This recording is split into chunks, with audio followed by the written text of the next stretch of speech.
questionable o tablado sila ang seleksyon ni Coach Tim Cone sa kanyang Gilas Final 12 na lalaban kontra Guam sa Biyernes na napakaraming kumukontra sa pagkakapili niya kila RJ Abarientos at Japet Aguilar imbes na sila Juan Gomez Del Llano at Jamie Malonzo. Anong mga basehan ni Coach Tim Cone kung bakit niya pinili ang mga nasabing players at kung bakit hindi rin niya napili sila Jamie Malonzo at Juan Gomez Del Llano? Yan ang mga pag-uusapan natin ngayon, kaya huwag mong kalimutan na mag-comment at mag-suggest din para malaman ang opinion mo. Inilabas na ng SBP ang komposisyon ng Final 12 lineup ng Gilas Pilipinas na lalaban kontra Guam sa Biyernes, November 28 sa Guam mismo at magbabalik dito sa Pilipinas sa December 1 kontra pa rin sa Guam. Marami ang natuwa dahil may mga players na napasama na sa unang pagkakataon sa Gilas Pilipinas lineup ni Coach Tim Cone na masasabing malaking bagay para sa ating pambansang kupunan na Gilas Pilipinas. Pero marami rin ang kumukontra at nagagalit pa nga ang iba dahil may mga players na sinama sa Final 12 si Coach Tim Cone na hindi naman daw nararapat at sinasabing meron mga dapat o mas deserving na makapasok sa Final 12 na yan ni Coach Tim Cone kesa sa dalawang players na kanyang sinama o dinagdag sa kanyang Final 12 lineup. Sa good news muna tayo, o maraming pumupuri kay Coach Tim Cone sa pagkaka-include niya o pagkakasama niya sa Final 12 lineup ni Coach Tim Cone at ito nga ay ang sentro na si Quintin Milora Brown o QMB. Ito ang bagay na napakarami ang natuwa sa Final 12 selection ng Gilas Pilipinas ni Coach Tim Cone. Masasabing ito na raw ang pinakamagandang desisyon na ginawa ni Coach Tim Cone sa pool ng hawakan niya ang Gilas Pilipinas noong 2023 mula pa noong Asian Games. Napakalaking bagay umano na magkakaroon pa tayo ng added ceiling pagdating sa FIBA qualifiers dahil nga dito sa pagkakasama ni QMB sa Final 12 lineup ng Gilas Pilipinas na lalaban kontra Guam sa November 28 alas 5 ng hapon at sa December 1 alas 7:30 ng gabi. Masasabing isa na itong si Quintin Milora Brown sa magiging future ng Gilas Pilipinas pagdating sa frontline position. Bukod kasi sa napakatangkad nito sa height na 6'10", ay very agile at athletic nga ito para sa kanyang height. At sabi nga mismo ni Coach Tim Cone ay isa ito sa mga physical players nila na makakatulong sa rebounding at pagdepensa sa loob ng shaded lane at sa postehan. Marami nga nagsasabi na baka ito na ang maging successor ni Junmar Fajardo kapag ka nag-retire na ito sa Gilas Pilipinas. Masasabi rin na napakalakas ng triple tower combination na magkakaroon ng Gilas Pilipinas sa mga susunod na window ng FIBA qualifiers na kinabibilangan nga nitong si QMB, AJ Edu at si Kai Soto. Ayon nga mismo kay Coach Tim Cone, si QMB yung combination ng agile at athleticism na may kasamang physical na laro na ayon mismo sa kanya ay wala sa mga present centers ng Gilas Pilipinas na sila Kai Soto, AJ Edu at Junmar Fajardo.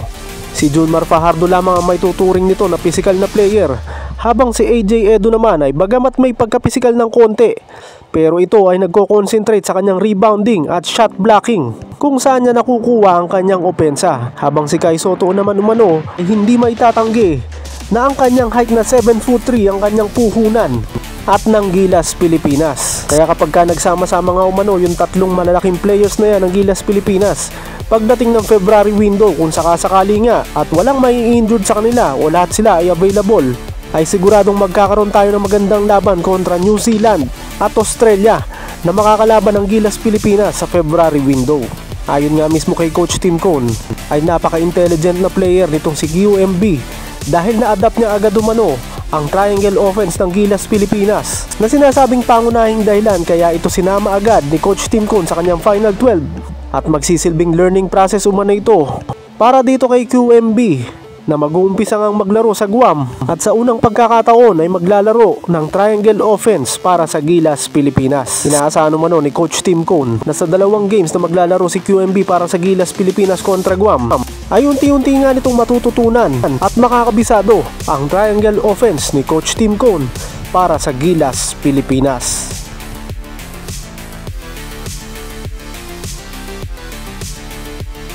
Iba naman ang reaksyon ng mga tao o mga basketball fans dito sa Pilipinas nang malaman na pasok at kasama pa rin sa Final 12 ni Coach Tim Cone itong si Japet Aguilar na player niya mula sa Barangay Ginebra, San Miguel na lalaban kontra Guam sa November 28 at December 1. Ayon mismo kay Coach Tim Cone, maaaring ito na ang last tour of duty nitong si Japet Aguilar para sa Gilas, Pilipinas. Dahil kung tutuusin, bago umanong FIBA Asia Cup ay nakatakda na sana itong mag-retire para sa Gilas, Pilipinas. Pero dahil nga sa mga hindi inaasang injuries ng ating mga big man, ay kinailangan pa rin ni Coach Tim Cone at ng Gilas, Pilipinas ang serbisyo nitong long time national team player na si Japet Aguilar. Sinasabing andun umano o pinasok niya itong si Japet Aguilar sa lineup ng Gilas, Pilipinas para alalayan umano ang bago nilang frontline o sentro na si QMB. Dahil sa kanyang mga big man, itong si Japet Aguilar mismo ang nakakaalam o mas lubos na nakakabisado sa triangle offense, lalo na pagdating sa mga frontline players ni Coach Tim Cone para sa Gilas, Pilipinas. At ayon nga kay Coach Tim Cone, kahit hindi niya ito maipasok ng mahabang minuto sa loob ng court, ay ang mahalaga umano ay yung pagiging mentor nito kay QMB na bago pa lamang sa Gilas, Pilipinas, at maging kay AJ Edu na nung last FIBA Asia Cup lamang naglaro kay Coach Tim Cone para sa Gilas, Pilipinas. Mahalagang bagay umano ang gagampanan ni Japet Aguilar sa Gilas, Pilipinas sa kanyang last tour of duty dahil magsisilbi umano itong pagpasa ng kanyang mga nalalaman sa triangle offense sa mga bagong players na sila QMB at AJ Edu. Pero kung yun ang pahayag ni Coach Tim Cone, marami naman ang nagagalit at kumukontra sa desisyon na yan ni Coach Tim Cone na isama pa rin sa Final 12 lineup ng Gilas, Pilipinas itong si Japet Aguilar dahil hindi nga naman daw ito ginagamit sa loob ng court. At sinasabi pa nga ng iba na wala itong pakinabang. Dapat daw ay binigay na lamang yung spot ni Japet Aguilar sa mas deserving o sa isang player na sinasabing kinakailangan pagtuunan ng pansin ni Coach Tim Cone at bigyan din ng playing time, at ito nga ay walang iba kundi si Jamie Malonzo. Pero bago natin talakayin ang hindi pagkakasama ni Jamie Malonzo sa Final 12 lineup ni Coach Tim Cone, ay narito muna ang kanyang pahayag sa mga press nung nakaraang send-off party ng Gilas, Pilipinas. Jamie came in incredibly motivated. I remember walking into practice one time and I was really early because I was planning to do an exercise walk for an hour before everybody came, and he'd already been there for 30 minutes stretching, working, getting himself ready, and so you know he was early on time, early to do the work. He worked really hard. It was a really tough decision because he practiced really well. Ayon mismo kay Coach Tim Cone ay nagustuhan ito yung mga ginawa ni Jamie Malonzo sa mga training at practices ng Gilas, Pilipinas, kung saan napakaaga umano nito na pumupunta sa mga practices ng Gilas, Pilipinas para mag-stretching, conditioning at shooting na rin. Pagdating din umano sa kanilang mga 5-on-5 scrimmages ay nakakasabay naman umano itong si Jamie Malonzo at maganda ang ipinapakita. Pero ayon kay Coach Tim Cone ay kahit na gusto nilang isama itong si Jamie Malonzo sa Final 12 lineup ay kailangan lamang muna silang pumili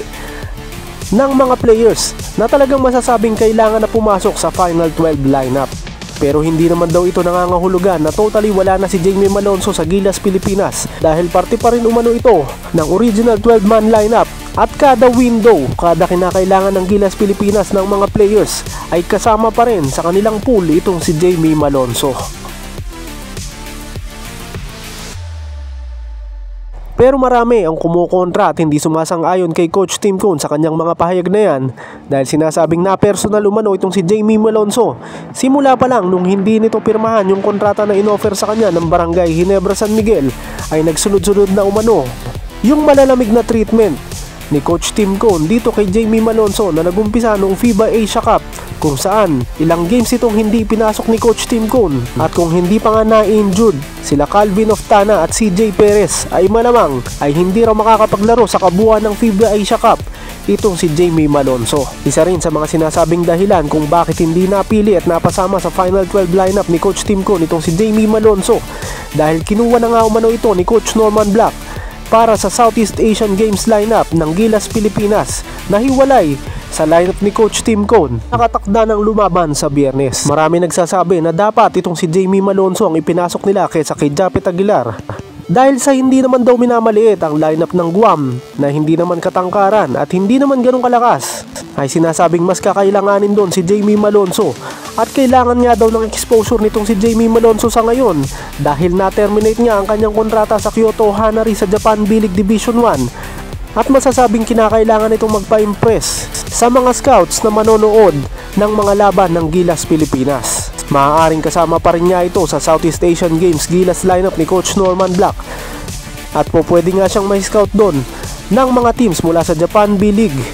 Pero mas masasabing pagtutuunan ng pansin ng mga scouts ng mga koponan mula sa Japan B-League ang FIBA Asia Cup qualifier sa November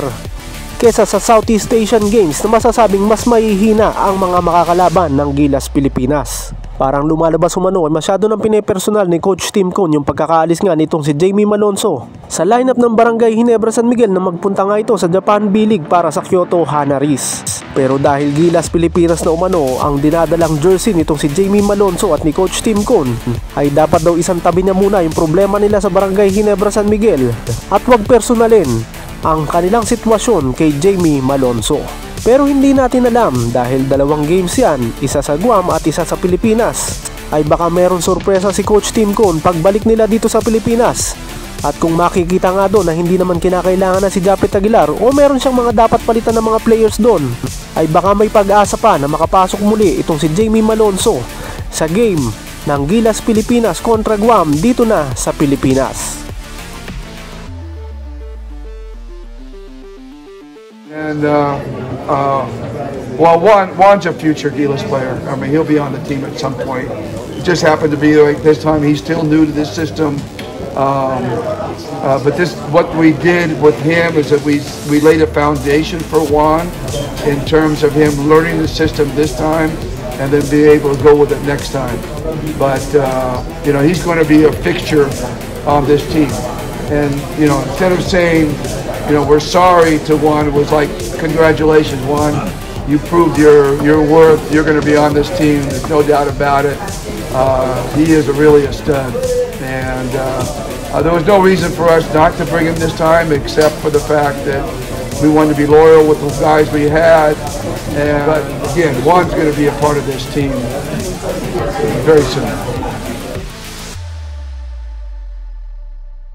Ang hindi naman pagkakapili kay Juan Gomez Del Llano bilang bagong point guard sana ng Gilas Pilipinas ay umani ng sangkatutak na batikos kay Coach Tim Cone at sa coaching staff ng Gilas Pilipinas dahil mas karapat dapat daw itong ipasok sa Gilas Pilipinas lineup bilang kanilang point guard at hindi umano ang una nilang pinili o unang pinili ni Coach Tim Cone na si RJ Abarrientos. Ayon sa mga netizens, sa height pa lang, masasabing malaki na ang advantage nitong si Juan Gomez Del Llano dahil ito ay isang 6'1" kumpara kay RJ Abarrientos na 5'11" lamang. Pero ayon sa mga pahayag ni Coach Tim Cone, ay mas pinaboran lamang umuna nila yung mga players na nakakaalam na ng sistema ng triangle offense sa Gilas Pilipinas. At yun nga ay walang iba kundi si RJ Abarrientos na nakasama nila nung last FIBA Asia Cup bilang isa sa mga players na kasama sa pool ni Coach Tim Cone pero hindi napasama sa Final 12 lineup. At halos wala rin daw kasing pagkakaiba ang sistema ng Barangay Ginebra San Miguel offense na triangle offense din sa triangle offense na ini-implement din sa Gilas Pilipinas. Pero ayon mismo kay Coach Tim Cone, kagaya ni Jamie Malonzo, ay palagi yan ang makakasama sa Gilas Pilipinas pool itong si Juan Gomez Del Llano. At kung ano na yung mga una niyang natutunan, ay patuloy pa rin umano nitong matututunan sa mga susunod na window kung saan makakapag-training at makakapag-practice ulit itong si Juan Gomez Del Llano sa Gilas Pilipinas pool ni Coach Tim Cone. Hindi man niya direktang sinabi pero mukhang gusto nitong ireserba itong si Juan Gomez Del Llano para sa February pool ng Gilas Pilipinas kung saan makakalaban natin ang mga powerhouses na Australia at New Zealand at parang gusto nyo munang itago ang laruan itong si Juan Gomez Del Llano para sa Gilas Pilipinas para hindi ito yung may scout ng mga makakalaban nating powerhouses na Australia at New Zealand at magbase na lamang sila sa mga actual games mismo nitong si Juan Gomez Del Llano sa PBA na masasabing malayong malayo sa triangle offense ni Coach Tim Cone sa Gilas Pilipinas. Pero kahit na ganun pa rin ang rason o mga pahayag ni Coach Tim Cone, ay napakarami pa rin kumukontra dito at nagsasabing maling-mali ang desisyon ni Coach Tim Cone na hindi niya sinama itong si Juan Gomez Del Llano. At dahil Guam nga lang ang ating makakalaban na hindi naman natin ina-underestimate, ay masasabing ito umano yung pagkakataon na po pwede sanang mag-experiment si Coach Tim Cone sa mga players, lalo na sa mga bagong dating na sila QMB na sinama niyan sa Final 12 lineup niya, at itong si Juan Gomez Del Llano na napakarami ang nagsasabi na mas deserving na mapasama sa Final 12 lineup ni Coach Tim Cone para sa Gilas Pilipinas kontra Guam sa Biyernes, November 28 alas 5 ng hapon at sa December 1, Lunes alas 7:30 ng gabi. At meron pang pahabol na komento mula sa mga fans na hindi sang-ayon na hindi napasama itong si Juan Gomez Del Llano sa Final 12 lineup ni Coach Tim Cone. At ito ay sinasabing personal din kagaya nung kay Jamie Malonzo, dahil kung inyong matatandaan, nang maglaban umano ang Barangay Ginebra San Miguel at ang Converge Fiber Xers na kupunan ni Juan Gomez Del Llano, ay mismong itong si Juan Gomez Del Llano ang tumira nung last shot na ikinagalit ng gusto ni Coach Tim Cone, dahil kahit nga umano mayroong pinapairal na quotient system sa PBA, ay dahil talo na nga umano ang Barangay Ginebra San Miguel, ay lalo pa nitong diniin sa pagkakatalo ang kanyang kupunan kontra Converge Fiber Xers. Maraming nagkokomento at nagsasabi na ito raw ang paraan ni Coach Tim Cone para makabawi sa ginawa ni Juan Gomez Del Llano sa kanyang kupunan, na lumalabas nga umano ay napahiya siya noong mga panahon na yun. Kaya sinasabing kahit nakatiting umano ay may kaugnayan pa rin ang nasabing last shot incident ni Juan Gomez Del Llano at ng Converge Fiber Xers nung laban nila kontra Barangay Ginebra San Miguel, na nagresulta sa matinding galit ni Coach Tim Cone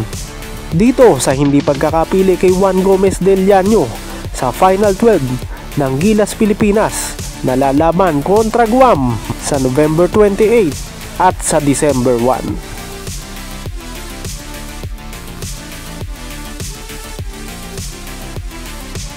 And RJ had a great camp also. The two of them both played extremely well.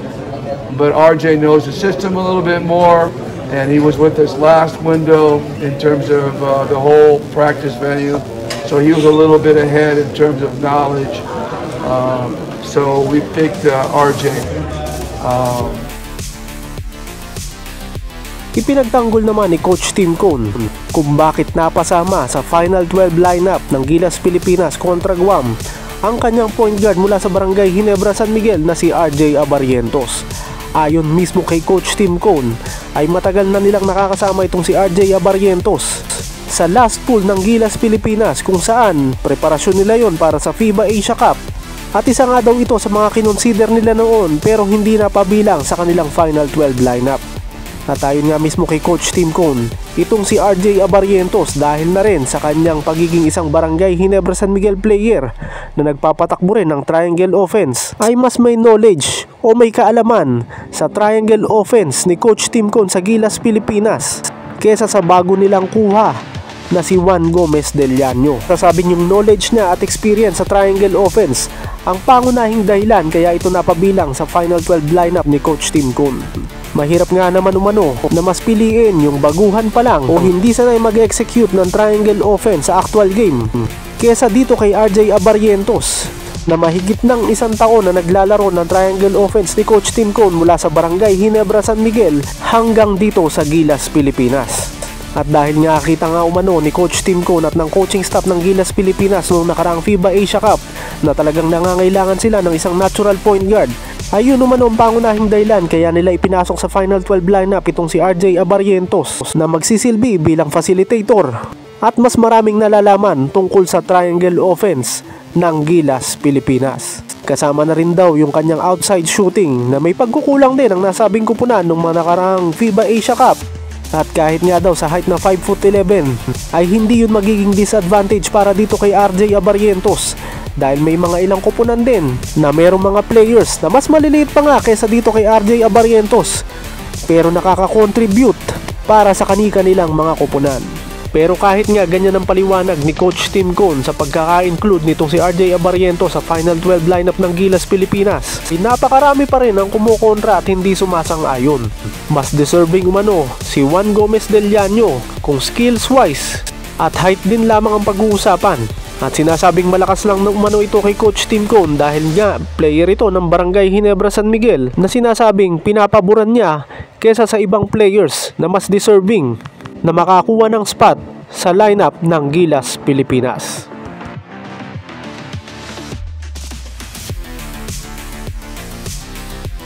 Anong opinion mo dito sa Final 12 lineup ni Coach Tim Cone sa Gilas Pilipinas na lalaban kontra Guam sa November 28, alas 5 ng hapon Philippine time, sa December 1, alas 7:30 ng gabi? Deserving ba yung mga players na isinama niya sa Final 12 lineup kagaya nila Japet Aguilar na sinasabing hindi daw dapat dahil matanda na nga ito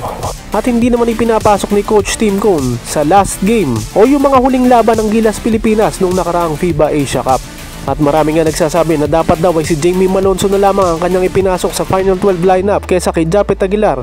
dahil mas deserving nga umano ito at mas nangangailangan ngayon ng exposure dahil sa pagkaka-terminate ng kanyang kontrata sa Kyoto Hanari sa Japan B-League para makahanap daw ulit umano ito ng panibagong kontrata sa nasabing liga.